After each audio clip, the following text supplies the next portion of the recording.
That is hilarious. Coming at you from the frozen tundra that is East Central Alberta, Canada, streaming live on YouTube, Facebook, Twitter, Twitch, Telegram, Rumble, and Odyssey. Welcome back to the workshop where we create community, find freedom, promote preparedness, and share success. I am Toolman Tim for the second time this evening, and today is February 24th, 2023, and this is episode 262 of the Workshop Podcast. As I mentioned a moment ago, we are also streaming on TikTok, and they got to see me do my intro twice because I didn't hit go live when we started, so it's a good start. How are you, Mrs. Cook? I'm good. Good, yeah. Are you awake? Yeah. More than I am? That's all right. Yeah. Good to have everybody here. Always appreciate you. So, let's get the announcements out of the way, and then we're going to dive into The Last of Us Episode 6, titled Kin. So, first off, if you want to be part of the workshop community, or if you hang out and you just say, hey, these guys are kind of cool, and you're on Telegram, or even if you're not, come and join Telegram. The Telegram group's great. We got like 170 members over there, so it's not so big that you can't keep up with the chat. We post funny memes, we encourage one another, we kick each other in the ass, and we, hopefully help each other with problems that we have. So come by, join that. The link is in the description wherever you're listening to or watching this right now. Number 2, I already mentioned it, but we are live on TikTok. We're doing it again. If we have any connection issues, TikTok will be the one that drops, just so everybody knows. But I think we're good. It looks like we're good. Fingers crossed. And finally, this is going to be fun. You're coming with me, aren't you? I am. May 28th and 29th, 2023. Addie, Washington. We are going to be at the Thrivalist Fair. It's a weekend event. I believe it's Sunday and Monday, actually, because it's what's the American holiday? Memorial Day weekend, perhaps? I think so. Anyway, so admission is $50. U.S. or Canadian dollars. They're giving all of us fellow Canadians a deal for the entire weekend for a whole family. If you go for one day, it's like $30. You go for the whole weekend, $50. I'm going to be presenting twice each day for both days. Be doing a presentation on entrepreneurship and another one on home maintenance. I'm looking forward to it, and I now have confirmation that we're going to have a Toolman Tim's workshop get-together at the event. So that evening, so I guess it'll be Sunday evening, will be the evening we're there. We have one of the fire pit kind of lounging areas booked, and we are going to, if there's 2 of us, we'll have 2 of us. If it's just me and you, we'll just be me and you. But I've had 4 or 5 people reach out to me and say, hey, I didn't know about this event. It's in my neck of the woods. I want to come. So if we do, we are going to have a workshop get together, which I'm kind of excited about. So with that, how you been, Mrs. Cook? Tired. Tired? Yeah. How come? It's been... You haven't done nothing this week, have you? Yeah. It's been a crazy couple weeks getting all the finishing touches done up on the daycare. And yeah, we have been working our tails off getting the daycare done, haven't we? Mm-hmm. Which is good. I'm cool with that. You know, I'll be happy when it's done. Yeah, I think so. Me too. So I was doing the math the other day. We have 3 episodes left after this one, which means they'll be finished just before you take your magical trip across the ocean. Yes. So where are you going? England. You are? Yeah. Without me? Yep. Oh, for freak's sakes. Oh, well.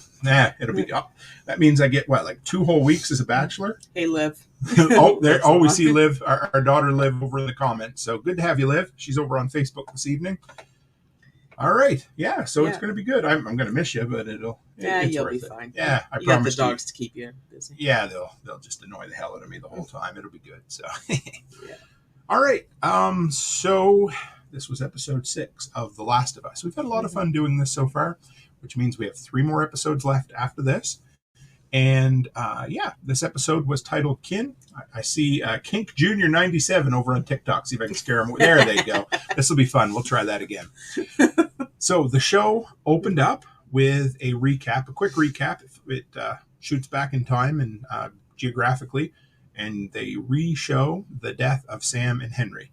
Like we didn't, like we hadn't already seen it once, and it kind of sucked, right? I mean, you feel bad for the kids, but then they zoom ahead real quick, 3 months later, which I can't. Can you imagine? They walked, right? They basically walked 3. I think they were walking. Yeah. Because the truck was destroyed. So. Yeah, so they walked from Kansas City to Wyoming. Took them 3 months, and it's the middle of the goddamn winter at this point, right? Mm-hmm. And it opens up. It's kind of cool with them in a little cabin. I want to say in the woods, but it's not really in the woods per se. It's just a country cabin on the plains, right? Well, yeah, and it kind of like off the beaten trail. Well, and it's supposed to be Wyoming, and it reminded me of Wind River. Remember? And Yeah. the cool thing was, turns out Wind River also takes place in Wyoming. So if you guys are looking for a great movie that stars Jeremy Renner and Elizabeth Olsen, Yeah. oh man, that's a good. And the actor that opens up at the very beginning, the native guy and his wife, he is in Wind River. He's a great Canadian actor that you see in everything. Right? Well, that and the actress that plays Monica in Yellowstone is in it, and John Barathol. Is he? Yeah, he's yes, the that's boyfriend. right. Yeah. Oh, he's not in it for very long. No, but I forgot about that. Yeah. But so their names were Marlon and Florence, and they had a "we don't give a shit" attitude, didn't they? They're old and well fed. Obviously, they've been living in the woods. Well, he said they were there before it even started. Yeah, they moved out, and basically nothing happened, which is crazy. Yeah, and they had all the rabbits. They were hunting rabbits and deer.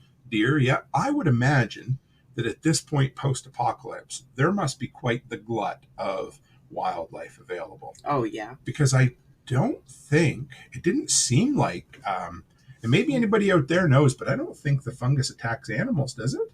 It hasn't said if it does. And I don't remember it from the video game, do you?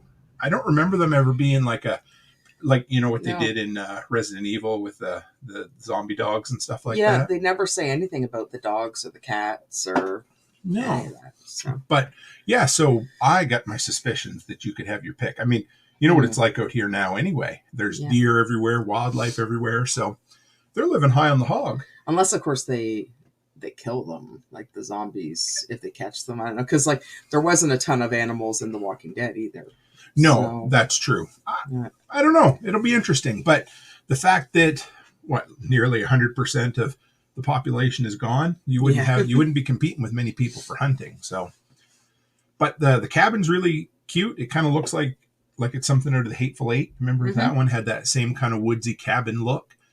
It's kind of interesting. So the husband walks through the door, and the wife's just sitting there rocking, and she don't give a shit. Joel's kind of got a gun on her, but not really. Well, she wasn't a threat, and I don't think she took Joel as a threat, to be honest with you. She knew he didn't want to do anything. He just wanted to make sure that the information they were getting was the right information, right? And so he vaguely threatened, and the guy's like, "Did you tell him the truth?" "Yep." "Did you made him supper or a bowl of soup?" Well, no, he goes, "You made him soup," and she goes, "Yeah, it's because it's cold out there." And then it sounds like we would be at that. But then he's like, "Did you tell him the truth?" And she said, "Yes." And he goes, "Are you telling me the truth?" And she says, "Yes." So it's like, sounds like us, doesn't it? Yeah, just a little bit. Yeah, when we get a little bit older, we'll be just like that, I'm sure. Yeah, pretty much.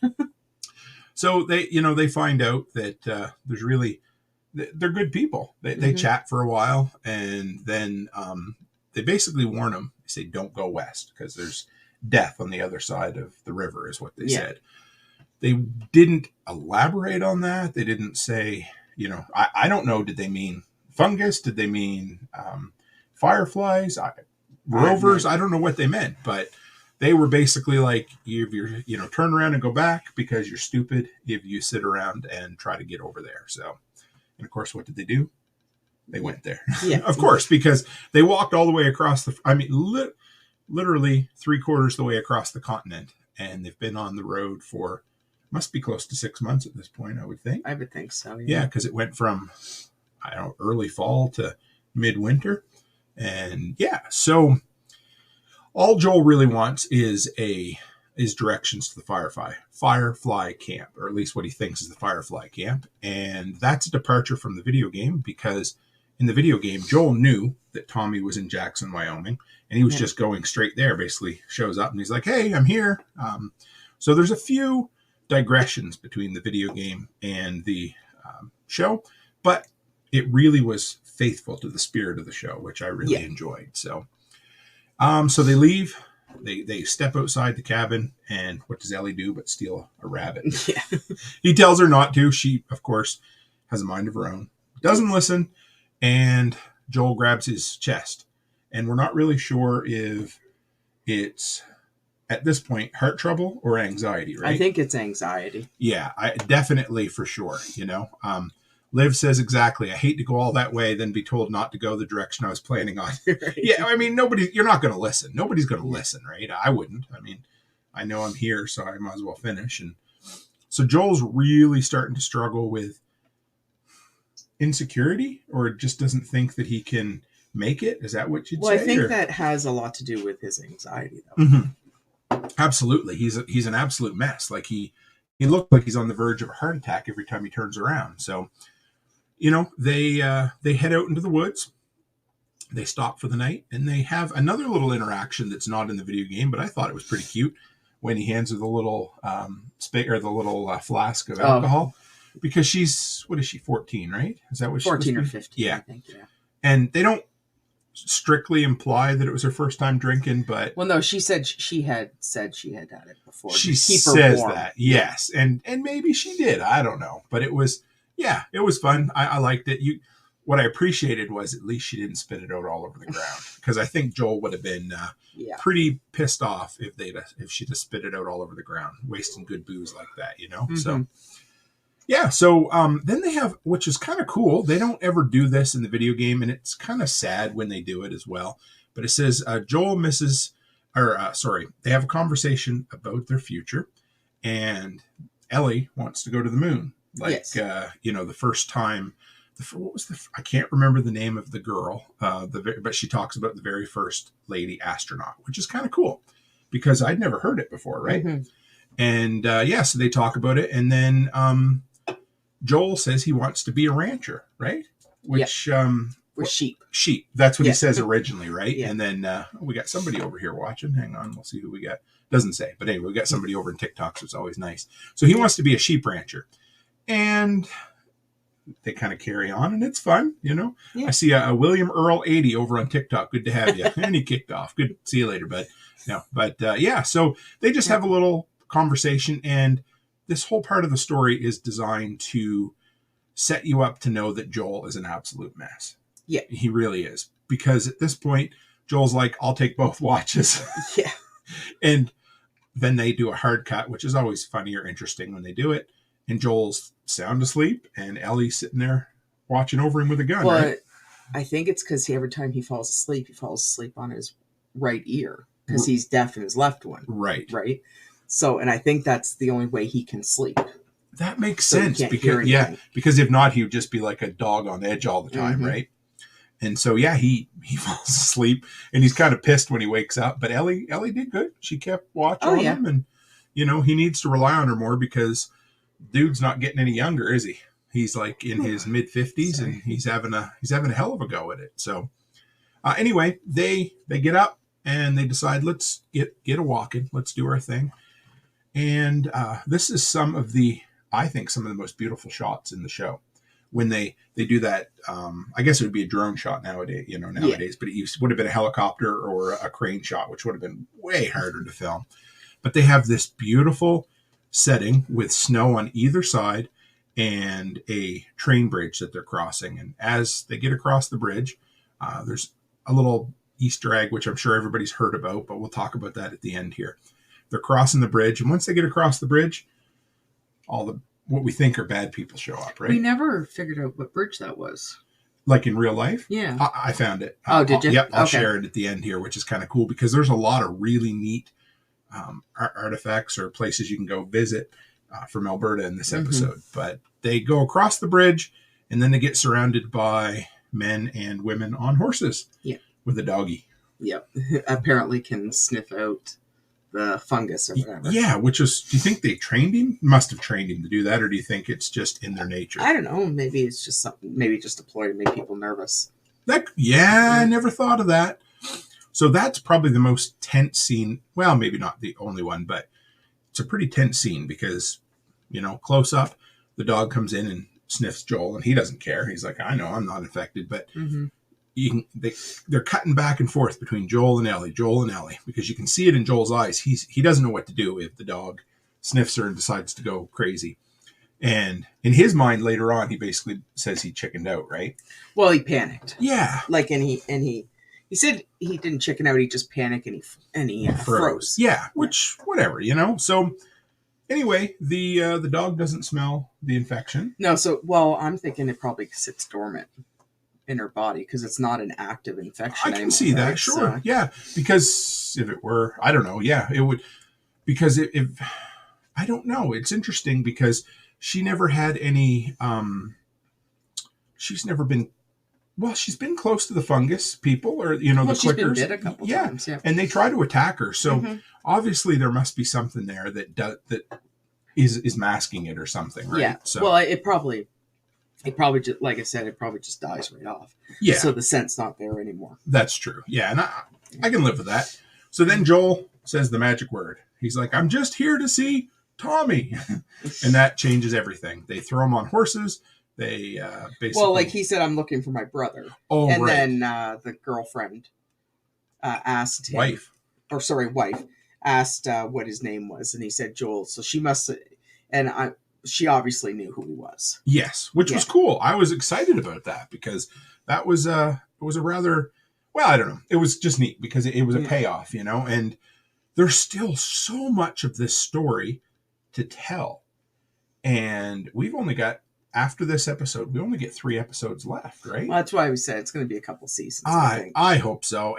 I don't know. It would be great if it was, because it feels like they're trying to rush through it a little bit, Well, but I found this episode, like, it was good and everything, but we got a bunch of messages that just come through. Things must be lagging here tonight, guys. Oh. Hey, we got Cold War Prepper. Good to have you. And Haas, he said, hi, Cold War.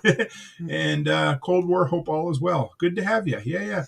And they got some snow there. So, yeah, good to see you guys. Everything's just a little laggy tonight, so I apologize. But, yeah, where were we there? Well, no, now I found this episode was a little slow. It was. Yeah. But at the same time, it was... I really appreciated the emotional moments in the show. Yeah. They spent a lot of time... Well, it was the sitting around and talking type episode, right? And that was okay. Like I really appreciated where Joel and Tommy sat around in the bar and Joel spilled his guts, basically. Yeah. That was nice. Ellie and Tommy's wife, I don't know, their interaction was, it needed to happen because, we'll talk about that in a minute. But yeah, it was nice to see Tommy and Joel, and they have a weird relationship, Yeah, I wonder, it makes you, like, because they kind of have a relationship like there's quite a big gap between them. Well, I'm wondering if, they haven't said the age, but Tommy seems like he could be a lot younger. Yeah, that's what I was thinking. Because they said Joel's what, 57? 56 or 57, yeah. So, like, looking at Tommy, I wouldn't peg him in his 40s? I wouldn't peg him more than 40. Like, I suppose, yeah. Well, so there must be, there's probably quite a, there could be quite an age gap there, which is, so maybe that's, I think, because when they talk about it, hey, we got Dan Bartholomew, hey, good to have you, and Pack Rat, blizzard warning in LA County. Oh, what does it, 85 degrees in Nashville, Tennessee, the hottest 23rd on record. Thought March 12th, 1967. Yeah, well, today was the coldest day of the winter, today and yesterday here, so it is weird, hey? But yeah, so yeah, I think you're right, Mrs. Cook. I think there's quite an age gap. I think so, and or maybe it's what do you call it? Like maybe different moms or different dads. That could be. It's never really mentioned, is it? But there are some weird dynamics there where I think I don't know, they both blame each other a little bit, right? Well, but you can tell they're close, but you can tell they're not close like brothers. You get, like, the way that Joel acts, like... Almost like a father figure? Yeah, like a father. Because it's... Slightly disappointed father figure? Slightly crazy. Yeah, like, and, but it's just like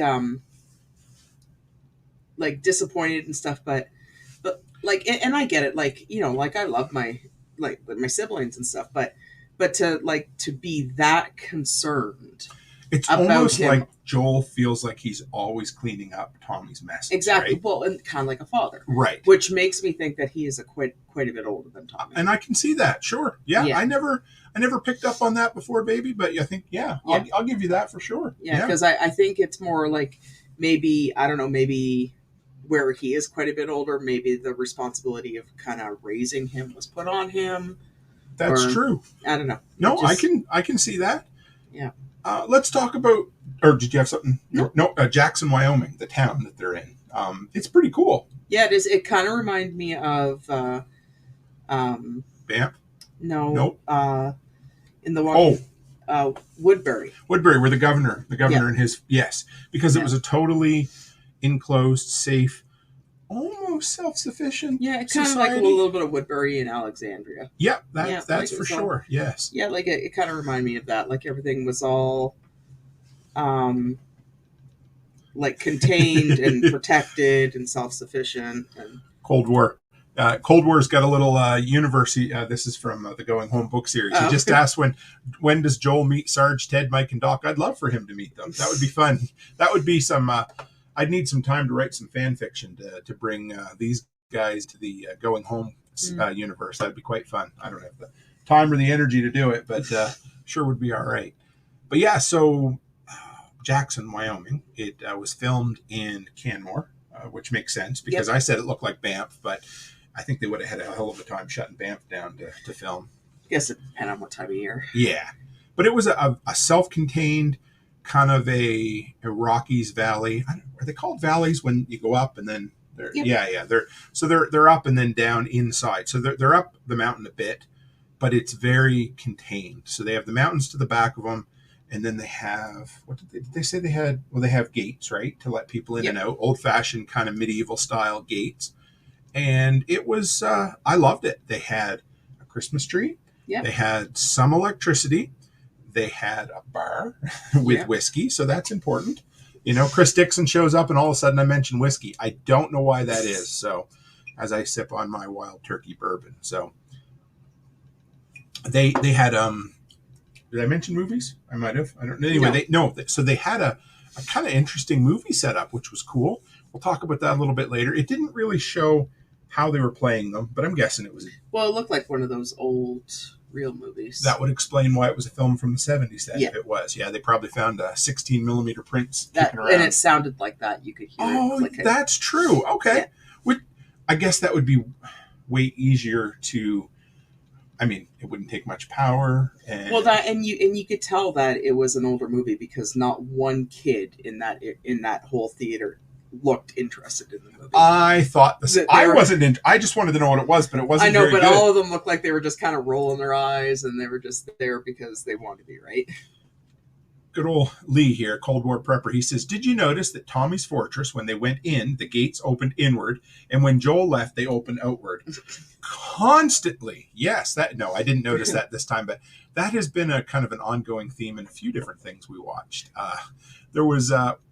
Me and the guys from Casual Preppers did a show on signs the other night, and they had the same thing. I missed it though, so that was kind of I did not. So thanks. We'll have to, when we rewatch it, we'll have to go back and check out for that. So Chris Dixon says, "Wild turkey, me too. Have a sip."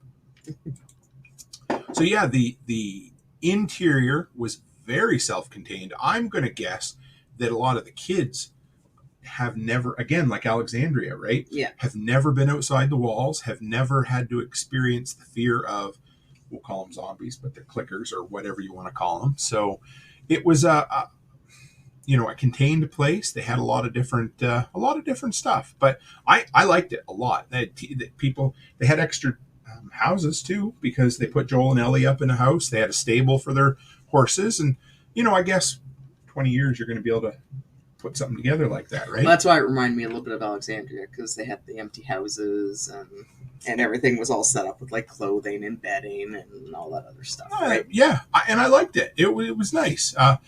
Cold War Prepper says he's drinking Buffalo Trace. I've got some of that over there, and I got some Eagle Rare made by them as well. No, not tonight. I put mine back. Okay. One full glass is enough for me this evening. But so from there, Ellie goes into her, not even a room. Yeah, I think she goes into a room after having a shower, and Tommy's wife, whatever, leaves Ellie a menstrual cup, which I guess is a pretty practical gift, right? Because that would mean something to a woman in the post-apocalypse, I would assume. It would. Well, because then you'd have to, because you don't want to have to be worried about tampons and pads and stuff. Because Right. eventually there's no more manufacturing. So Right. where are you going to get all that stuff, right? That's true. And the age Ellie is, I suppose. So, again, wouldn't be a gift that I'd want, but but yeah, it was a nice, it was heartfelt. And then she said, and Ellie, we're going to give you a haircut, an excuse to sit down and talk, right? Yeah. She's got her, in a chair with a thing around, with sharp scissors around her, so she knows she can't run away. So they get talking, and this is where Ellie finally finds out about Sarah, Joel's daughter, who died. Yeah. Which I think, to be honest, Ellie probably assumed something like that had happened. Well, yeah, she assumed, but he's never mentioned it or talked about it or anything. So. No, he's been very quiet, and rightfully so, Yeah. And to back up a bit with Tommy's conversation with Joel fills him in on the fact that Ellie's immune, that Tess died, and that Joel himself feels completely inadequate to carry Ellie to the University of Colorado, where they hope they're going to find fireflies. Yeah, which I think most of us knew where that was going anyway, right? Exactly. Unfortunately, because these type of stories don't tend to have happy endings. But so they had a good conversation, and that led to Joel and Ellie to come back together and have probably the meanest, nastiest exchange of words they've had. Yeah. Basically, Ellie says, I know about Sarah, and that pisses Joel off to no end. He loses his shit, basically. And she says, I'm not your daughter. And he makes it abundantly clear how she said it was mean, but how Joel said it was heartbreaking. Yeah. And I get it. His heart was still broken, I mean, he's never probably handled the grief in 20 years because he's been too worried about surviving. And they have, basically Joel says, fuck off. I'm not your dad. I want nothing to do with you. And tomorrow morning we'll go our separate ways. Yeah. And they go to bed. Both of them pretty upset. And this is probably the biggest divergence from the video game, because in the video game that night, Ellie takes off and Tommy and Joel take off after her. So it's kind of a chase her down type thing. Hey, yeah. Hey, there's Mike, the Philippine nomad. Good day, sir. Well, and you got to remember, he asked Tommy to do it. Yes. And then Tommy told him that he couldn't do it because then you find out that his wife is pregnant. Right. That's important to the point, to the plot, isn't it? And he doesn't want to not be there for her. And then they had that big argument about how I think our daughter Alice just joined over on TikTok. Then they had the big argument that Joel's not the only one that lost somebody, and that Tommy still has his life. Right. And Joel can't just show up and expect him to leave his life behind. And rightfully so. Mm-hmm. It's not, again, the big thing with Joel, and this has been a running theme all along, is that Joel's only feeling for existence is to look after the people he cares about. Mm-hmm. That's it. And when it comes down to that, that's good if it's your kids and your kids are still minors. But if that's your only existence for being in, with dealing with adult family members, that's tough, right? What do you think, right? There's a buddy of mine, Devin Johns. We used to work together in the oil patch. He's gone now. Alice says she can't hear us. I wonder. Oh, maybe that's why nobody's been around this evening. We will. Yeah. Right. Yeah. Let's try it. Unmute audio. I don't know. Can you hear us now, Alice? We'll give that a shot and see what happens. The microphone says it's on. Maybe we don't have. Anyway, so from there we. Sorry, what did you add? So we were talking about Joel and Ellie and Tommy and the fact that they, that Ellie was going to take off on her or on them in the video game. But in this instance, they talked about, Chris Dixon says he couldn't hear us on TikTok either. Can you hear us now, Alice? Yeah, we'll give it a shot and see. Maybe we got the mic settings wrong. So we'll give it a shot. Yeah, she made some smiley face that looks an awful lot like a minion at this point. So, all right. So does that mean that she can hear us, or? I have no idea what we can fix up here. Well, I don't know if I can change the microphone in TikTok at this point. See. So we will. I don't want to ruin the recording for everybody else. Live chat. Yeah, I don't know. Maybe I didn't add a microphone. I'm not sure. All right. Well, we'll leave it at that for tonight. We'll make sure we have the kinks worked out for next time. So yeah. So from there, they head out. It's actually really sweet. I really enjoyed it because when they show up, we went to Joel's there. He looks like he's getting ready to pack up and take his horse and get out of Dodge and piss off. And when they get there, he's like, I could never leave you. It was really sweet. It actually made me feel kind of, what's the word for it, babe? Like it was nice, right? It was kind of. Alice says she still can't hear us. All right. Well, we'll, Facebook audio is good. Everywhere else is good. So, yeah. I don't know. Weird. Yeah. So anyway, they end up taking off, and it's a 5-day journey from where they are in Jackson, Wyoming, to the University of Colorado. Yes. Which looks surprisingly like the city of Calgary when they get there. At least a couple of the, what do you want to call it? The universities. And we'll talk about that in a few minutes too, which is kind of cool.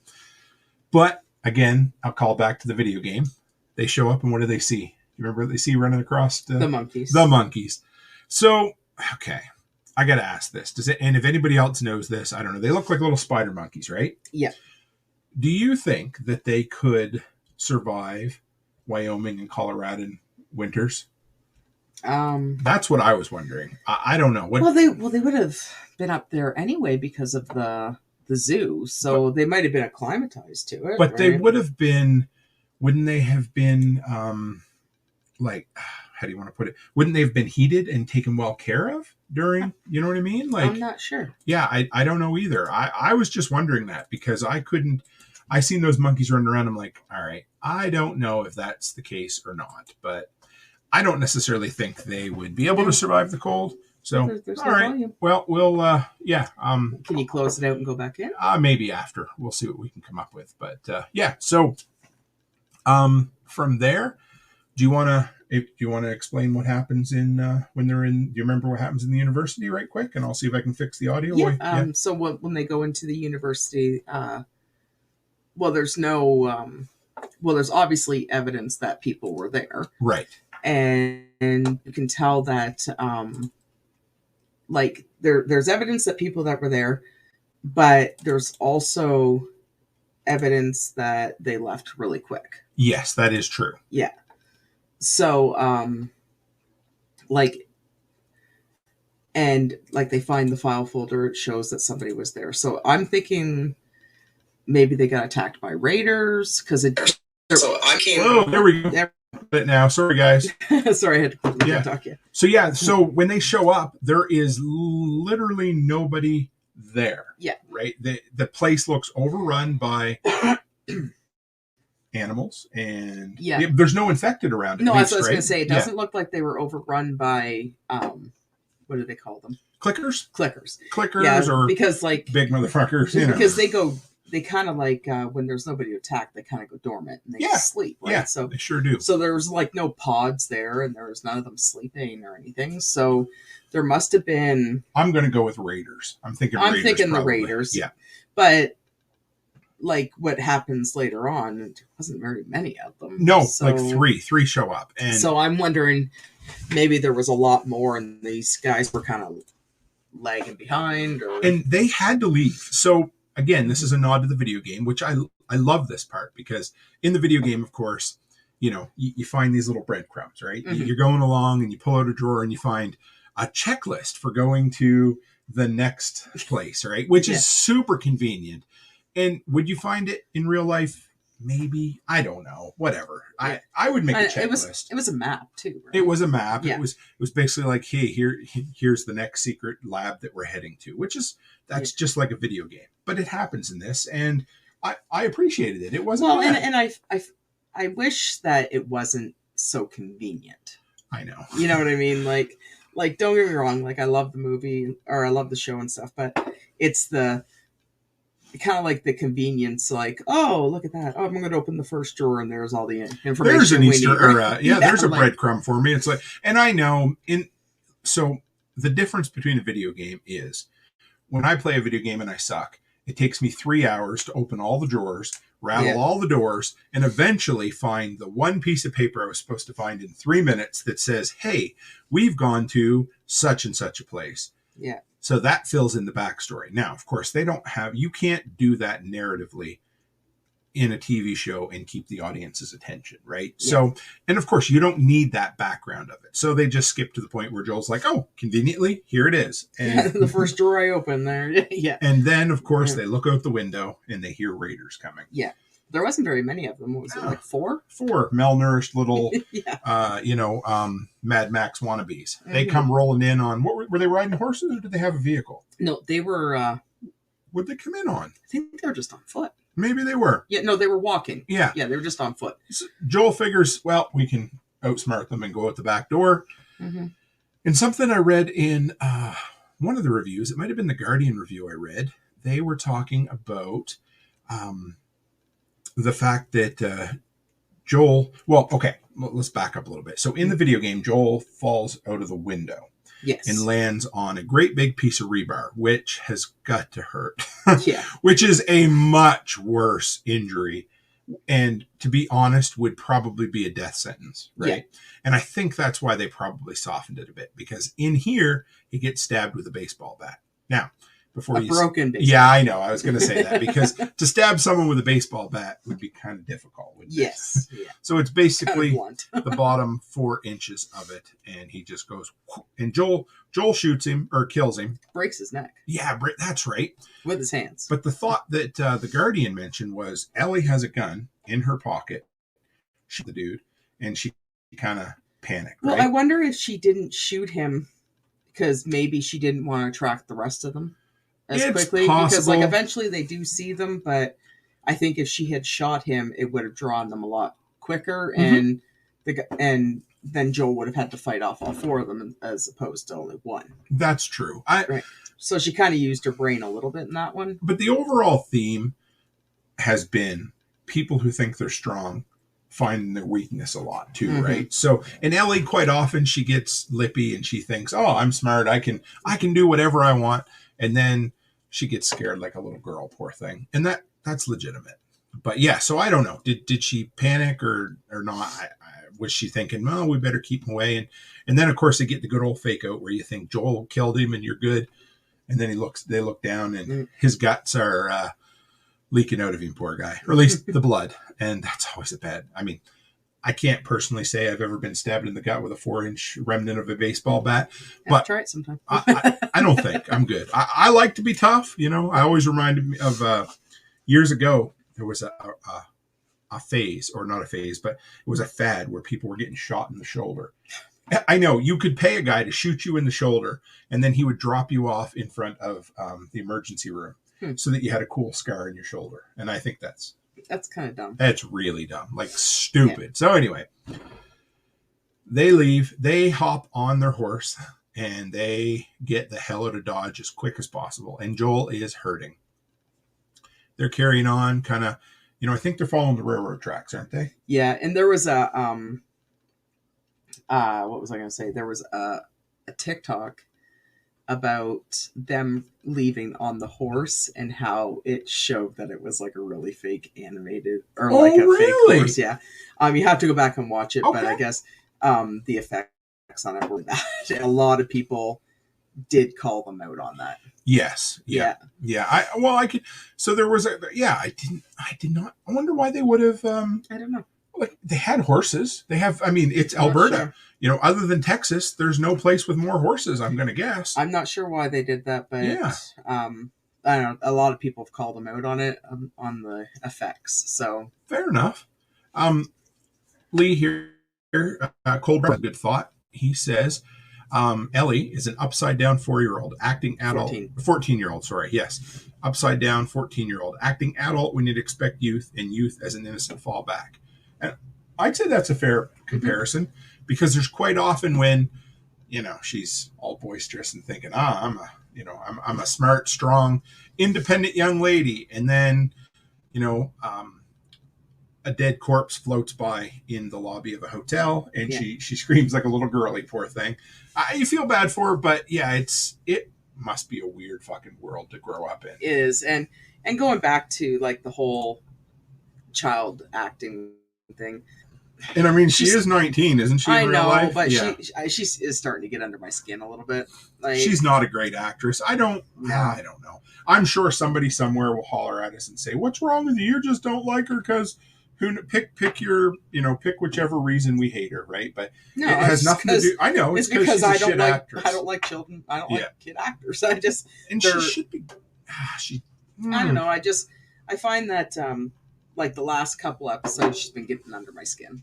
She has a really hard time showing emotion with her face, and I feel bad for her in a way. And I don't know. I just maybe it's because like I don't know. They're trying to make her more mouthier than what she needs to be, and then she's stupid. Remember they were walking by the river, and she was being really like she's trying to whistle and stuff like that, and like I don't know.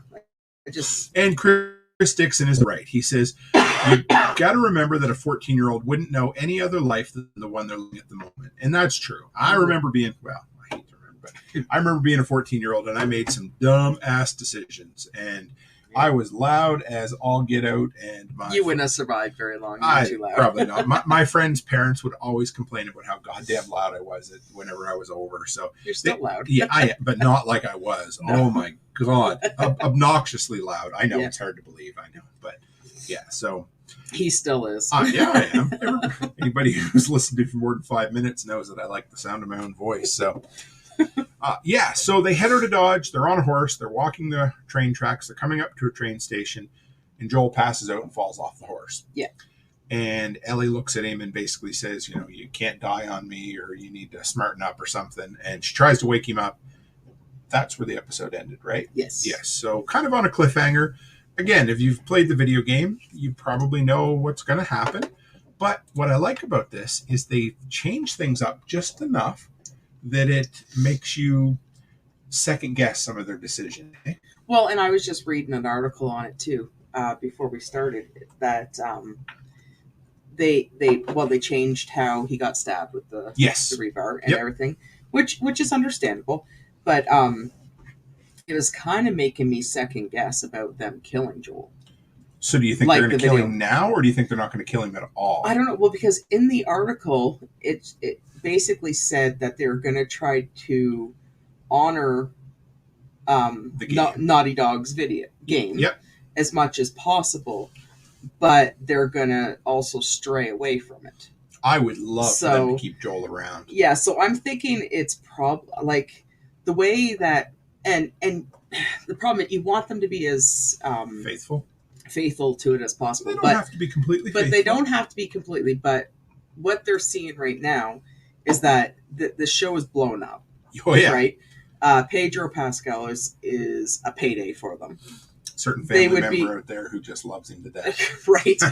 But he's a complete payday. Yep. They would be complete and utter morons to kill him off in the first season because like we said in the last episode, she's not talented enough to carry the show on her own. No, I agree. And I think so you're right. Second season, if Pedro's not in it, they are not going to make any bank.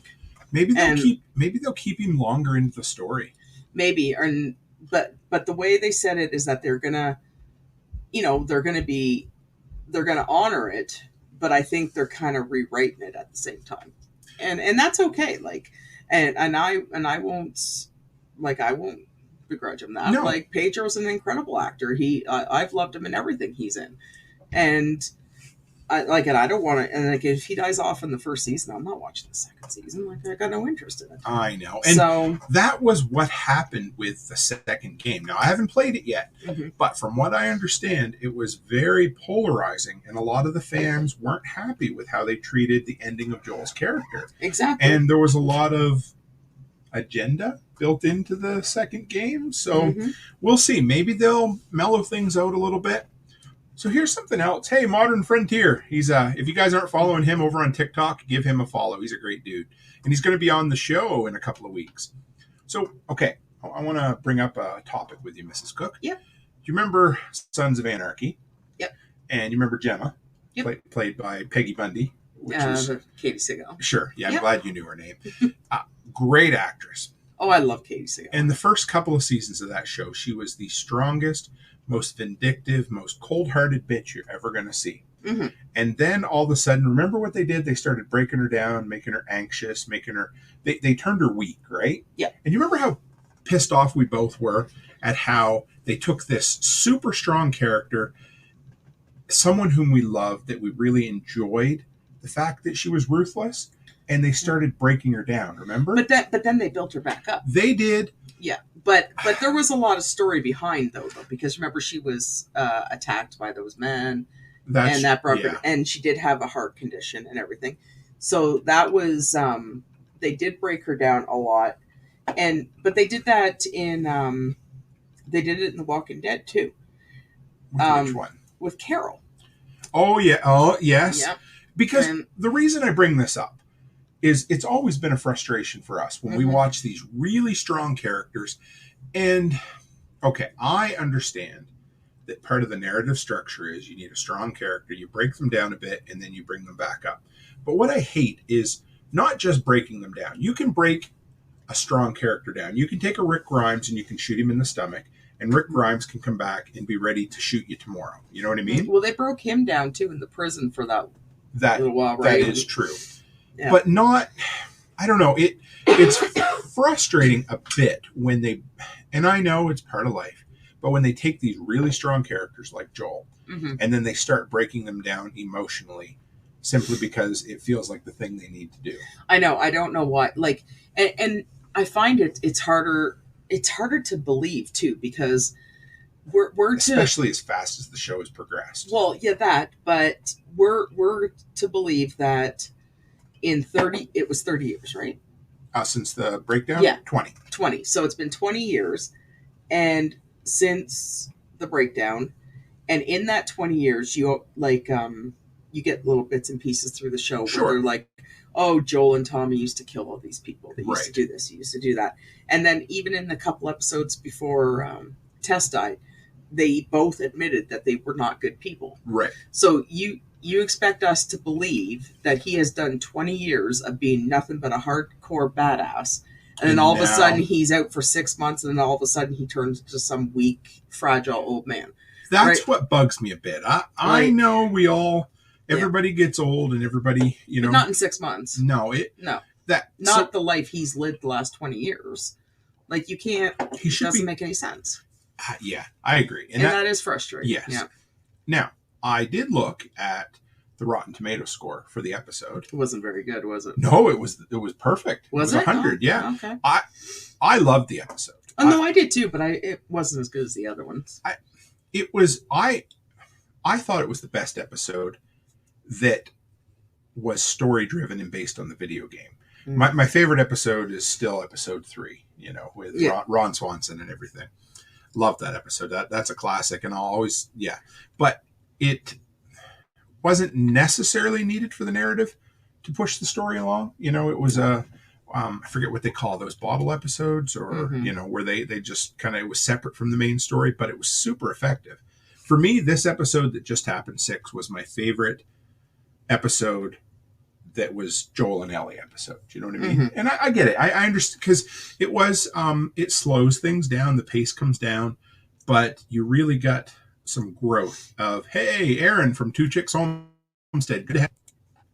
You really got some growth of the two of them. You know, you had that bonding moment over the fire where he gave her a flask of whiskey, which was cute. But they've had that pretty much every episode, right? But they need to, it's only been 6 episodes. They need to. Well, but I just find that it's starting, like you said though, like how they're trying to break him down. Like that's kind of annoying, right? And I get it. I appreciated Joel having flaws. I appreciated him needing sleep, and that his hearing wasn't great, and that he got winded going up the stairs. I can appreciate all that. Yeah, but I don't see how he would get winded going up the stairs when he's been doing nothing but working the whole time when he was in quarantine, or like in the queue. Yeah, I'll give you that. And like he was lifting bodies and stuff like that. So how is he going to get winded walking up the stairs? Absolutely. So I'm going to save this question. Cold War Prepper says, what are you expecting? I'm going to hang on to this one right here. I'm going to star it so that we don't lose it. And I'm going to come back to that in a minute, because I have some thoughts about what's going to happen. So, so It is. It's interesting. Mm-hmm. I don't mind a character being broken down physically. It just kind of gets under my skin when they break them down emotionally, just for part of the plot. Do you know what I mean? That's what I'm getting at. And how does somebody get winded when you've been blocking for 6 months? That's true. So it's like that doesn't make any sense.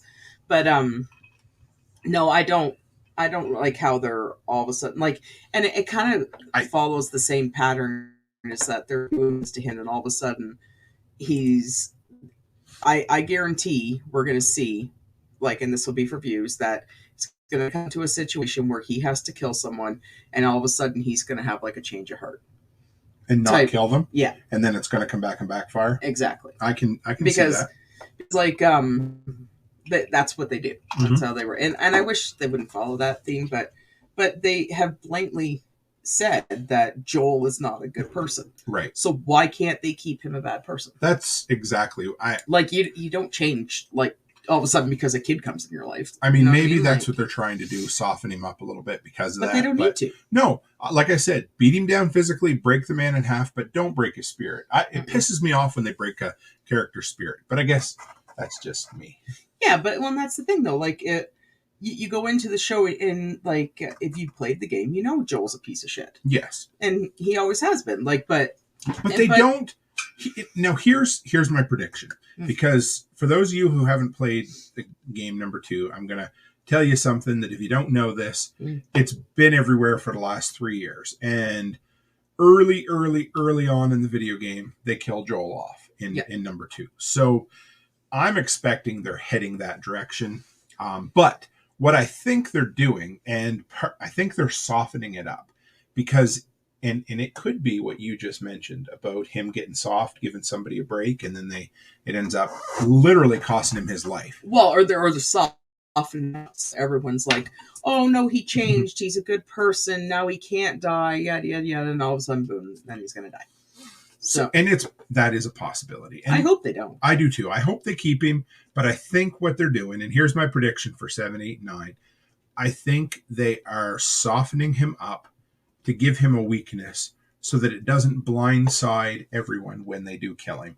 Because in the video game, people were very pissed off about the fact that a very strong, very capable character gets killed off like that. Mm-hmm. So, and there is a time jump between video game, the first and second video game as well. So, but they might not kill him off though either, because, like we said, if they kill him off, then he is a handsome hunk of man meat. That's for sure. Well, so he's their moneymaker. Yeah, that is true. Right, like. So, if you guys caught at the end of the episode, the closing credits, there was a new version, a cover version of Depeche Mode's "Never Let Me Down Again," and that was the song that played at the end of episode 1 or 2. Do you remember? Was it Bill? Was that what? Yeah. So Bill had the code, or whatever you want to call it, that he did. Yeah, the song. You're right, Aaron. It was. I loved it. Turns out it was the daughter of the co-showrunner who sung this song. Did a great job. And it was a really cool callback to the first one. So here's the thing. This song, if I remember correctly, it talks about taking a road trip or taking a trip with your friends or whatever. But remember the theme, or remember the code. 80s music means trouble. Yeah. So what are they saying? Are they saying that the shit's really going to hit the fan now, or having it covered with a nice sounding lady who slows it down and makes it sound happy? Does it mean that they're going to be not in trouble? What do you think there, Mrs. Cook? I don't know. Well, because they're on their way, like, because they're following that map to the Fireflies. Yes. Yep. That's where they're heading next. But they're also getting delayed because stabbing. So, because in the video game, he doesn't he get like some sort of infection? Yeah, because the dude left the midsection on an old rusty piece of rebar. So I think the next couple episodes is going to be her taking care of him. And it's a great. You guys haven't played the video game. I'm sure a lot of you haven't, but this section of the video game is a lot of fun because it's the first time as a player that you get to play as Ellie. Mm-hmm. and you get to go off in the woods. You got to hunt deer. You're all by yourself. And then she ends up remember, that was one of the hardest levels. She ends up in a cabin. And if I remember correctly, it's some weird dude or something that's shooting at the cabin. I don't know if you remember that or not. But anyway, she's in a cabin and she has to fight her way out. And so you get to play this whole level as Ellie for the first time. And she is not the strongest individual even at this point. So how many episodes do we have left? 3. We only have 3. How much you want to bet they drag that out for all 3 episodes? They might. Yeah. I haven't looked at it. I don't want to even... I'm not even reading... I'm not even reading summaries from episode to episode because I enjoy the surprise of what's coming. I haven't read any either, but I wonder if they're going to drag it out that far. So, a couple of neat little pop culture references in this one. First was the Depeche Mode cover, Never Let Me Down Again, which we talked about. And then when we were watching the show, of course, I wanted to know what the movie was that they watched. I didn't recognize it, didn't know any books or anything. And it is a film from the Tiger, and it's written by Neil. I don't know anything. Boyfriend and unemployed 10-year-old daughter are reluctantly forced to live with a struggling off-Broadway actor. So it's probably the thing they could find. That's what I'm thinking. It sounds really boring for a bunch of kids who have never watched. And maybe they're like, ooh, a moving picture. I can handle that. Yeah. Oh, Cold War says major buffering. We're going to close out the TikTok stream now, guys. Good to have you there. Thanks for joining us. And we're going to, let's see if we can, yep. And then that will help the buffering if we're having some issues now. So sorry about that, but we didn't have a ton of viewers over there this evening anyway. So, yep, give it a sec, guys, and we'll see if this finishes up for us. So, like I said, the movie was Goodbye Girl from 1977. I have never seen it. Oh, there we go. Aaron's asking again what the movie was. Let's see if we can bring this up. I'm going to share with you guys. We'll bring it up here. We'll present. We'll share screen. And we will show you guys what it was. Here it is. So this is the film. Bring it up. There we go. Goodbye Girl with Richard Dreyfuss from 1977. It doesn't sound super exciting. It doesn't sound very entertaining. It's probably the type of movie not that in the least. kids would not enjoy very much. But it's also probably one of the only ones that they could get because, you know, like I said, they're probably finding old 16 millimeter and 35 millimeter prints that people had for reel-to-reels, and that's what they're dealing with. But it's a very young Richard Dreyfuss. I don't know. Doesn't look very entertaining to me. Let's put it that way. Not at all. And now all the kids look incredibly bored. Yeah, they did. And that was kind of funny. Sometimes you think, okay, I wonder, is the story going to pay homage, or if it's like a little Easter egg to everybody? You know, is it giving us a little bit of, breadcrumbs to figure out a story? But I read the summary of the plot, and it didn't seem that way to me. So now I mentioned normally at this point we go to Rotten Tomatoes, we look at the score, and then we find the dickhead that give it a poor review, right? Yeah. Well, this week there was 100% rating with 22 reviewers. So I thought I'm going to make sure that we don't go and read anybody's positive reviews because that's no fun, right? So Lee says, what if they find Firefly and it's captained by Matt Reynolds and Zoe is second in command, like the Firefly TV show? You know, the one that, Nathan Fillion was into, I believe. It's the guy that directed the Avengers, Joss Whedon. Okay. You know, the one that did Buffy as well. That was he. Everybody loved that show. I never watched it, but I've never watched Firefly now. So we don't have any reviews to go view because all 22 were in consensus that it was a great episode. And I agreed. It was just a quality episode all around. So what I thought we would do is look at the differences between the show and the game this week, and then some of the spots we'll look at the locations first where they filmed, which I thought was kind of cool. First off, has anybody did you see the flub up that they were claiming on the internet this week? No. They said that, so in that drone shot where they're walking across the bridge, if you look down into the left in the trees, they say you can see the crew there. I didn't notice it. Everybody was making a big deal saying it was a Starbucks cup like Stupid Game of Thrones, remember? Okay. But when I looked at the picture, I'm like, it could be, or it could have been the guys on the horseback following them. I didn't think it was a big deal, but... Jeez, who has that much time to actually sit there and watch a show frame by frame? I mean, okay, here's my deal. I watch each episode once a week because I love it. I'm excited to see it. I have no interest in looking for the little minutia of details down in the corner to see where they screwed up. You know, Right. I'm like, hey, it reminds me of, again, from Signs, where they said, there's a bunch of losers that don't have any girlfriends. They have nothing better to do with their time. Right. And they probably sit with these great big huge monitors and they probably watch it frame by frame. Oh yeah. Like, and then the little girl says, why don't they have any girlfriends? Well, I'll tell you why, because they watch The Last of Us frame by frame until they find the crew down in the corner. Exactly. So yeah, Aaron says Starbucks cup in Game of Thrones. Yes. Yeah, I think it's season 1. It was the last season, but you probably won't find it now because they've gone back and edited it out. Yeah. But, you could find pictures of it online and that sort of thing. But yeah. Yeah, so, it was left on the table and you could see the Starbucks. It was when they were having the conversation in the war room or something. I think so, yeah. Yeah. So it was interesting. But yeah, this wasn't. But you would never have seen it unless somebody actually stop frame by frame and pointed it. Some loser without a girlfriend. Well, because I've watched Game of Thrones, the whole series, probably about 5 or 6 times, and I've never noticed it. So. No, not at all. You know, so whatever, right? And so yeah, there was that. So then I looked through for some of the filming locations, and Jackson, Wyoming. Well, at least the stand-in for Jackson, Wyoming, like I said, was Canmore, Alberta, which was really quite cool. The train bridge was just outside the town of Canmore, and it was the Canmore engine bridge built in the 1880s. Okay. It certainly looked like something that I'd say it looked Albertan. It sure did, yeah. Just wasn't sure if it was. It kind of looked like the one down at Lethbridge. Mm-hmm. I was thinking that too. Aaron says, I'm usually missing major events. No way I'm noticing the little stuff. Exactly. Right. I'll be like, did he just lose his head, hun? Because I missed that. Right.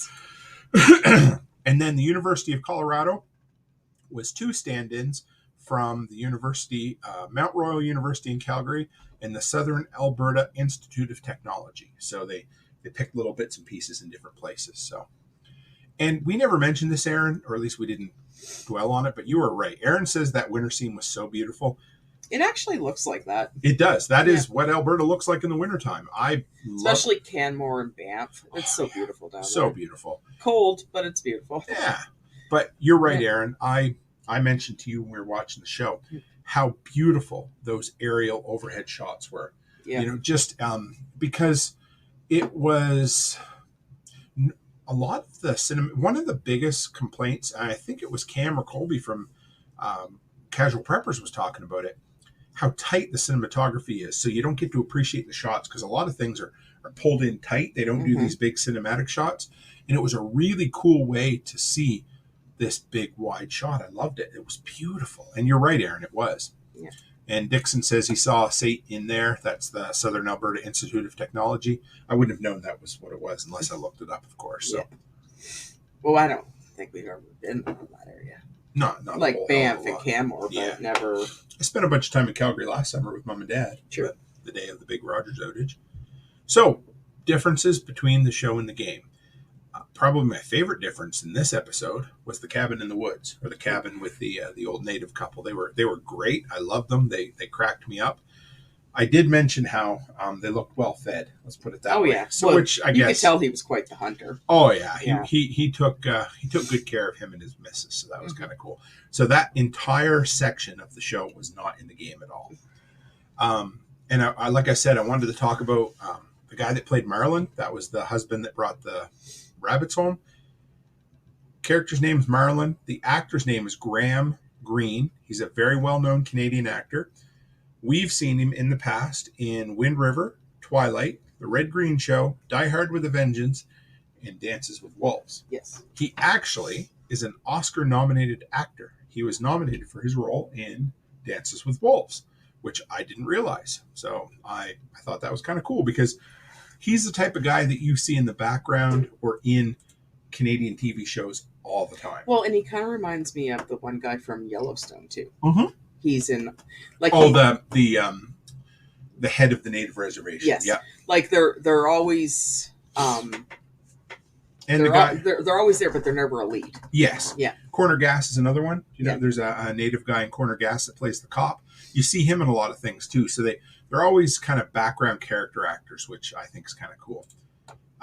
Dixon says she didn't want to go there. That made me laugh so much because my grandma used to say that about the cabin my grandpa kept in northern Alberta. I'm not sure I followed. You figure? Yeah.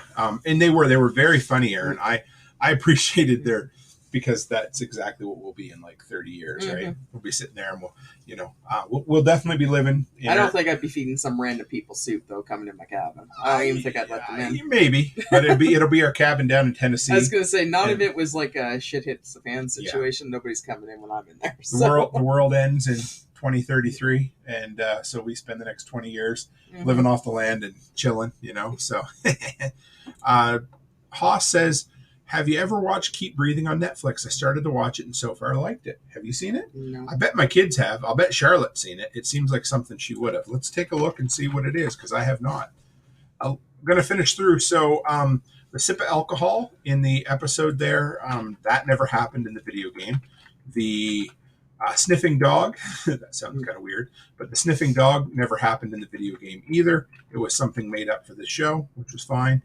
And Joel's panic attacks don't happen in the video game either, which I think they're trying to mellow things out so that you expect something bad to happen to Joel. I hope that's not the case. Oh, hey, Chicken Hawk. Thank you, brother, for the super chat. He says, I'm behind an episode, so I can't stay around to watch, but come to give a like. Well, appreciate it, brother. I won't spoil the episode and tell you that everybody dies in this episode. So thank you so much for the super chat. You don't know how much I always appreciate that, guys. That it's always a great way to show a little support. So thanks, brother. And it keeps it up here at the top. So Chris says he said he built that cabin for her, and she said that she didn't want to come under her. Yeah. I missed that. Yeah, no, she did that. She goes, I didn't want to come here. That's also like us. Yeah. I love it. Yeah. Yeah, I know. So we were just talking about that last night. Remember, you're just like, I wish you'd come to prepper camp with me, and I'm like, I'm not going anywhere if I got to camp. So true. So yeah, we're gonna have to figure out how. And I told him, like, you get me a hotel, I will come, but I am not camping anywhere. And then he tries to convince me how comfortable the cot is and how comfortable the tent is. And I'm like, I don't care.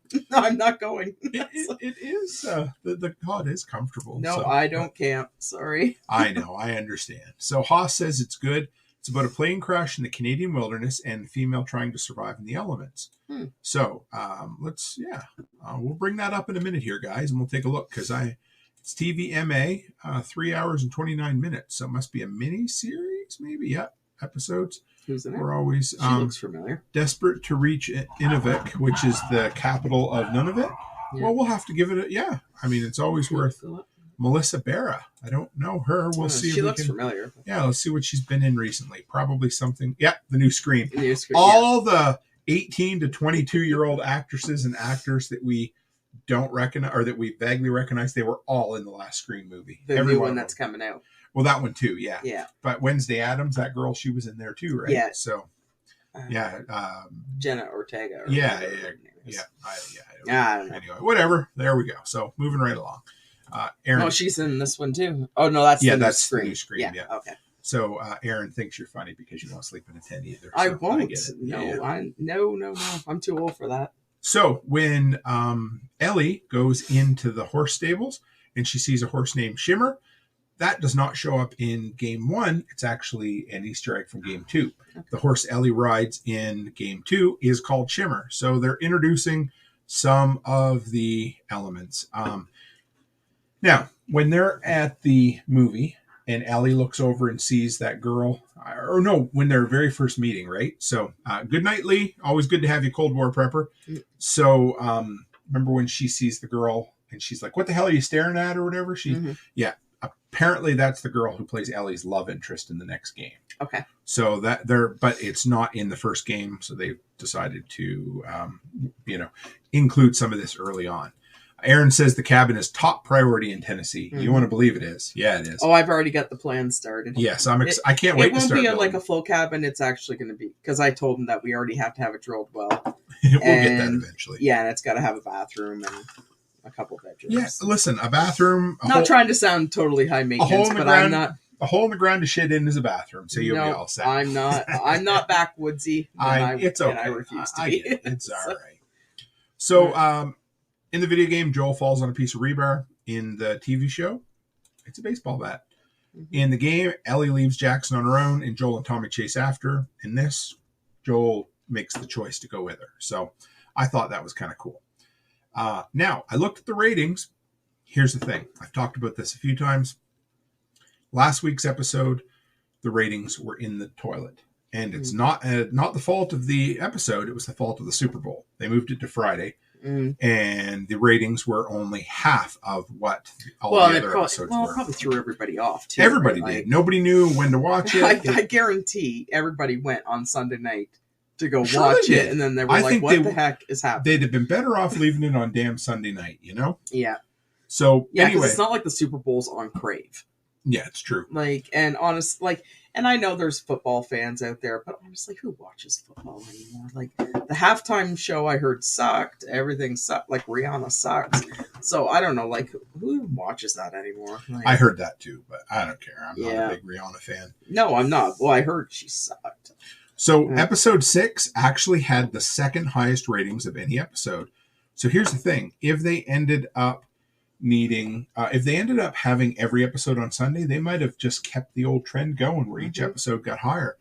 But Sunday night's episode had 3 times as many viewers as the week before. Well, because I guarantee everybody was on Sunday night looking for it. Right. And as Aaron says, it's not even the same kind of people. Well, people who watch the Super Bowl. Yeah, I didn't know it was on Friday until you told me. Yeah, it was one of those things. Because if we hadn't watched it, I would have been pissed looking for it on Sunday. Because I had no idea. Son of a bitch! Yeah, I canceled it already. Well, that's what. Because I was mad I was mad a couple weeks ago when I went on there to watch Yellowstone, and then I realized that they had stopped it until June, I think. Yeah, it was a half season, wasn't it? Yeah. Is this garbage? So I'm like, so now I don't, so now the new Yellowstone in 1923 until like May or June. That is, yeah. But I didn't know that. Like, how do you know that unless they advertise?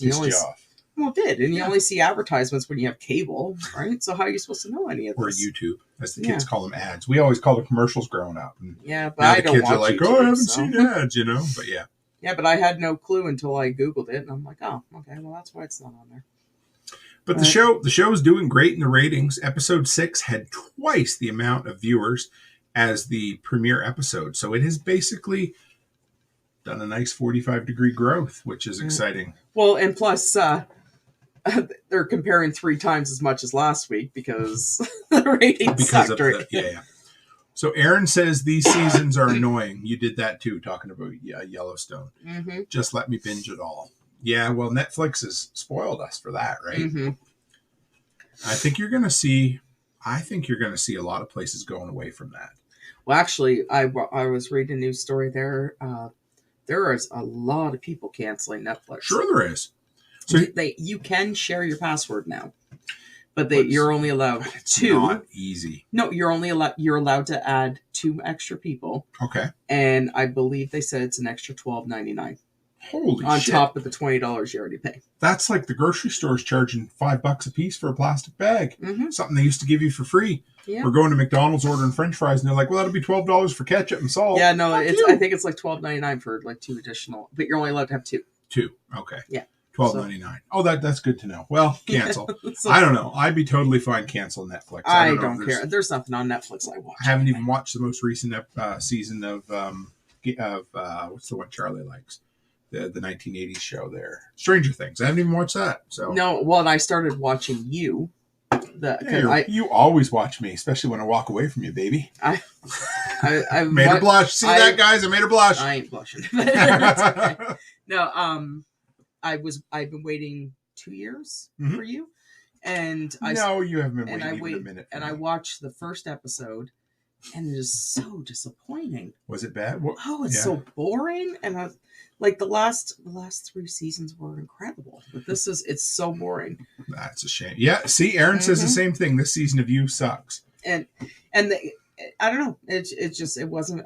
The last season was incredible, and then I haven't even gone through the second episode yet because it's so boring. Were you- I felt like I was going to fall asleep watching it the other night. So what has made it so bad? I don't know. I haven't watched. I mean, I've probably seen 3 episodes with you so far. Yeah, well, like they've changed the whole premise about it. Like instead of him being the stalker and the serial killer, he's being stalked by another serial killer or something like that. Yeah. Oh yeah, I heard that too, Aaron. Yeah, I Yeah, was telling you. Yeah, he. So apparently the dude doesn't want to have sex scenes, and no, it's his wife. is that what it is? Yeah. Okay. Yeah. Which whatever, because he just got married, didn't he? He did, but it's the whole premise behind it. Like he's supposed to be a sociopath and he's supposed to be insane. It kind of reminds me. It has a real Dexter feel to it, doesn't it? Yeah, but Dexter got brutal after season 3 too. So that's true. Yeah. I don't know if you guys know this about you, but it was. I can't remember the way the story went, but I want to say the first season was actually on Lifetime. That cheesy woman's TV channel or whatever. The first season was so good. Yeah, but then they canceled it and Netflix picked it up and they went crazy with it and they upped the violence and everything. Yeah, well the first season was like the first 3 were incredible. Like, but I don't know, they've ruined it. And then there's what other one? Yeah, there it is. The first season, which is based on the novel You, premiered on the Lifetime Network in September 2018. And then it got canceled, and they ended up putting it on Netflix. Netflix picked it up, and they went crazy with it, which is so weird, hey? Yeah. That's not Netflix's modus operandi. But it was so good, though. But the new season sucks. So I don't know. I don't even know. Erin says the books are on her to-be-read list. So, yeah. I know. It's weird. I don't know how that happened. I don't know.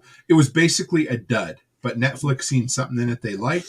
They picked it up and they said, hey, let's run with it. Yeah, and I don't know. I might watch it just because I'm committed this far. But I haven't even watched season 11 of Walking Dead. I've only got through half of an episode. So what you are watching, though, is the latest season of American Horror Story. American Horror Story, yeah. It's got Macaulay Culkin in it? It does. Yeah. What have you thought of that?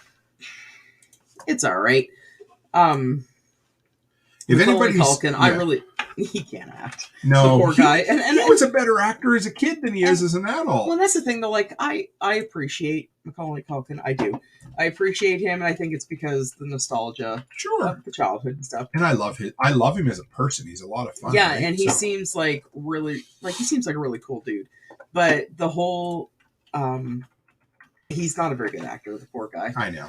But the episode, like you said, it reminds a lot of Midnight Mass. Midnight Mass. They were both filmed about the same time, but I'll be damned if it doesn't look like almost a knockoff of Midnight Mass. Yeah, like it's vampires and so like and actually there is another season after this one that I didn't even know about. Has it happened already? Yeah, it's on Disney. Okay. Yeah. Funny that American Horror Story is on Disney Plus. Yeah. But I haven't. But it wasn't horrible. Like the camp. Campiness, or is there an actual camp in it? No. The camp season. Oh yeah. Oh, that was ridiculous. So okay, Erin says she hasn't seen any American Horror Story seasons or episodes. So here's what I need to fill you in on. Okay. They have an incredible cast. Mm-hmm. Some of my favorite actors and actresses that are awesome on it. Now, the first season, I thought, told a really good, coherent story from start to finish. The first season is the best. Yes. Hands down. It is the best. And actually, a girl I work with, Caitlin, she just started watching it. Okay. And she's on season 2, and she said that season 1 was incredible. And that hands down is the best one. So if you want to know a bit about it, the guy who created it, wrote it, everything, is named Ryan Murphy. He's also created Glee and, was that Pose or Posse? That's Pose, right? Yeah. But he also did Ratchet, which is Nurse Ratchet. So you're going to get a feel for, he also did 911, that crazy TV show. So he has a very stylistic, you know his style when you see it. But here's the problem. He is all flash and no substance. Mm-hmm. So he comes up with these great ideas like, hey, let's do this episode, this season, in like a Friday the 13th Camp Crystal Lake type thing. Which was brutal. Now, if you watch every season, most seasons are somewhere between 8 and 10 episodes. The first 3 or 4 episodes, you're like, every single season, shit, this is going to be great. This is exciting. It's got a new premise. It's cool looking. It's violent. It's edgy. And then you realize the dude can't write a story to save his life, and he can't write a fucking ending to save his life. He's like a kid who pulls out all his toys, and he makes the greatest little war setup you're ever going to see, and then doesn't know what to do with them from there. Well, and that's like the first season was really good. Loved it, yes. The second season wasn't bad. Right. That was Coven, correct? I'm not sure. Yeah. Or was it the Nazi? Was it the insane asylum? The asylum one. Yeah. No, but this is where it gets really good though, because they had the first one, which was the murder house. Yep. Then they have Asylum. Yep. And then they have Coven. Mm-hmm. And then it goes to the Freak Show. Yeah, and Freak Show was pretty damn good. Freak Show was good. Yep. Coven was a little meh. Coven was like they were trying to create this shared universe all of a sudden. Exactly. Remember? But then they go on a little bit more. I can't remember the rest of them. The only one that doesn't have a playback to is the Freak Show. But then it goes to like episode 4 and 5.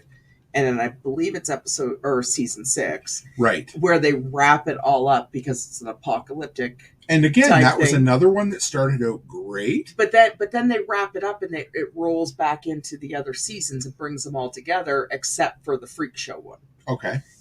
But then all of a sudden, then they bring out this campy one. And Hotel was good. Yeah. The Hotel had Lady Gaga in it, and she was great in that. And Kathy Bates is in a lot of them. Yeah. She's been in 58 episodes. The one that are in there's Evan Peters, Sarah Paulson, Lily Rabb, and Jessica Lange. Those are like the main Jessica ones. Kind of retired in 2018, I think, or stopped. Yeah, but then they started and Emma Roberts, but then they started bringing in Billy Lord, and that girl can't act, the poor thing. I know. But then as Zachary Quinto, he's in a couple of them, and Wes Bentley is really good. But they I think Evan Peters has been in almost every episode. Did he drop out for one season? The camp. He wasn't at the camp one, right? I don't think. But so Aaron, you probably know, but he's the one that played Jeffrey Dahmer in the Dahmer miniseries. And I think so. He's an incredible actor. He is. Sarah Paulson is great. She's got some good roles based on this show. But I don't know if you agree with me or not. But Lily Rabb, I think she's a great actress who doesn't get any roles. She is. It depends what she's playing, because like in Coven, she plays that Misty Day. Oh yeah. And no. That was like a. Yeah, she can't act. A knockoff of like some old 70s singer, right? Yeah, Stevie Nicks. Yeah. She played the wife in Fractured. Yeah. She's not horrible, but no. Oh, I don't know. It's weird that she doesn't get more recognition, I guess is what I'm saying, because but she hasn't, like, you look at what she's done and like her main shtick is American Horror Story. Right. And same with Emma Roberts and Emma Roberts got to do Scream Queens for a bit. So. Well, I know, but I think that's all tied together. Yes. And same with Billy Lord. Yeah. Billy Lord is Princess Leia's daughter in real life. What was the Carrie Fisher? Carrie Fisher's daughter, and Debbie Reynolds' granddaughter. Yeah, I don't think she's not even an average actor. No, she's not good at all. No. But the camp one was ridiculous, and now I think they're starting to redeem themselves a little bit. Because the one I just watched is not horrible, but I'm going to watch the next one. We'll see what's in that one. Aaron says, I was surprised at the history of Pedro Pascal. Besides Mandalorian, I hadn't heard of many of the others, and they weren't. So he was in the original Buffy. Let's go back and take a look at Pedro, because you are right, Aaron. I love seeing actors hit it big later in life, and actresses too. I think it's great, but it seems to happen more for actors. So he was in the original Buffy with Sarah Michelle Gellar. Are you serious? Yeah. Like the TV show? Yeah. No shit, I didn't know that. Yeah, he was. But I think of who was the guy from Get Shelter. Michael Shannon. Yeah. He's another guy who hit it big later in life. You know? And it's so funny with Pedro, though. Whenever I see Pedro, I think of Oberyn. Yep. Martell, from Game of Thrones. But because he was so good in that role. Look at what he's been in just recently. The Mandalorian, The Last of Us. Then you have... he was also in that recent movie with Nicolas Cage, The Unbearable Weight of I Massive... sent you all those. So last night I'm laying in bed and I get 17 notifications from TikTok, and they're so funny. All Mrs. Cook sending me these cheesy old TikToks that are Nicolas Cage with the Nicolas Cage. You got to bring it up. I don't know if I can, but yeah, I'll try to here in a second. They're so funny. But yeah, see if you can find it. I'll see if I can find one. So yeah, he was on The Last of Us, The Mandalorian. He was also in Wonder Woman 1984. Aaron says, I love that character. Didn't even realize that was him. Yeah, he plays like a dog, it's this right? one. Oh, over Let's there. See. There you go. Look at his face. How do they do it? I don't understand. It'll play again. Just give it a second. Yeah. There it goes. It's like Nicolas Cage with his grumpy face. And then there's Pedro. It's the funniest TikTok I've seen in a long time. But if you plays the bad guy in Wonder Woman 1984. Yes. If you go back previous to Game of Thrones, he really didn't have much. Apparently they made a reboot of the Charlie's Angels TV series. I don't know. He had a 1-episode arc on SVU like every actress has. He was in the Adjustment Bureau that had Matt Damon in. I remember that TV show, The Good Wife. He was basically a TV actor up until that point. That is crazy. Yeah, and what year was he in Buffy? There, 1999. Oh, he just 1 episode in 1999. So, and I seen a picture of it, and he looked so young. Let's see if we can find it here. Yeah, he had he didn't have a mustache or anything. He looked like he had like this little baby face. Well, I don't know. It was let's see if we can find it here. Buffy, 1 episode. See if we can find it. Character photos and quotes. I don't know if we will, but no, it doesn't look like they got. Well, that's here in we there. Go. Okay, see if we can find it. Look how young he looks. Yeah, let's see if we can present, share screen, and Buffy the Vampire Slayer. So from 1999, so that is 24 years ago. Look how young he is. Baby Pedro Pascal. That is crazy. But he like you said, Aaron, he really hasn't done anything until the last 5 years. Yeah. And now all of a sudden, and he's in his 40s? Oh, I think he might be older than that. Is he? I don't know. Is he 47? Oh, that sounds about right. Let's see what we can find for him and see how old he is, because he, I like it. I think of the other actor that hit it big. Joel, what is his name? Let's see if we can find it here. Joel Edgerton. He was another one that hit it big later in life, I thought. Great actor. Hasn't done much recently, but for a while he was really big.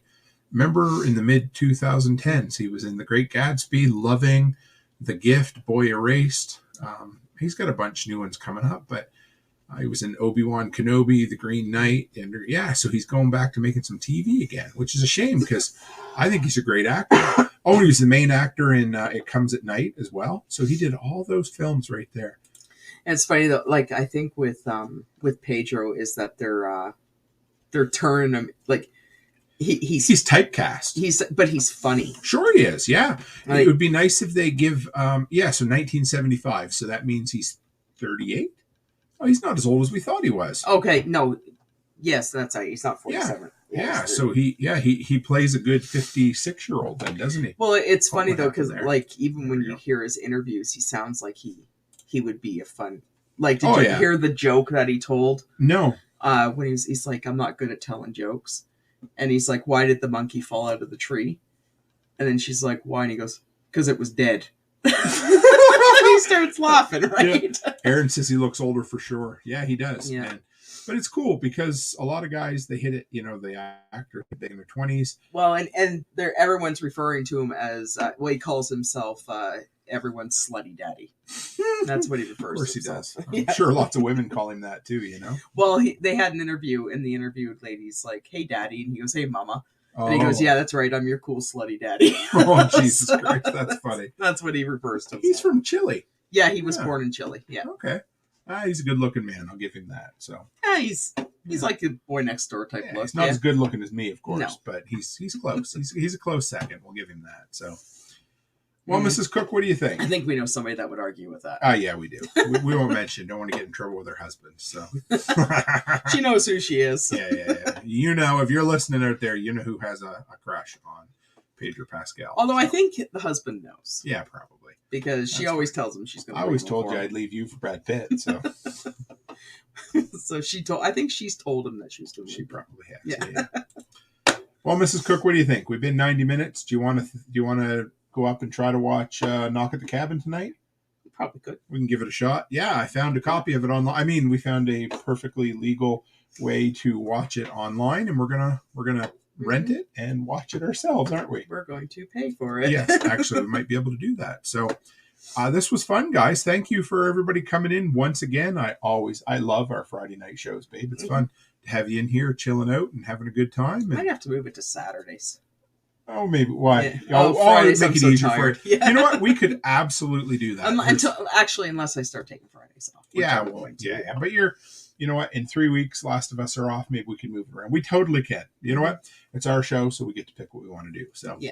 Thanks, Aaron, for coming by. Thank you, everybody who came in. Thanks for those who were on TikTok and stuck with us with no sound. That was excellent. And as always, guys, stay happy, stay healthy, and have a great week.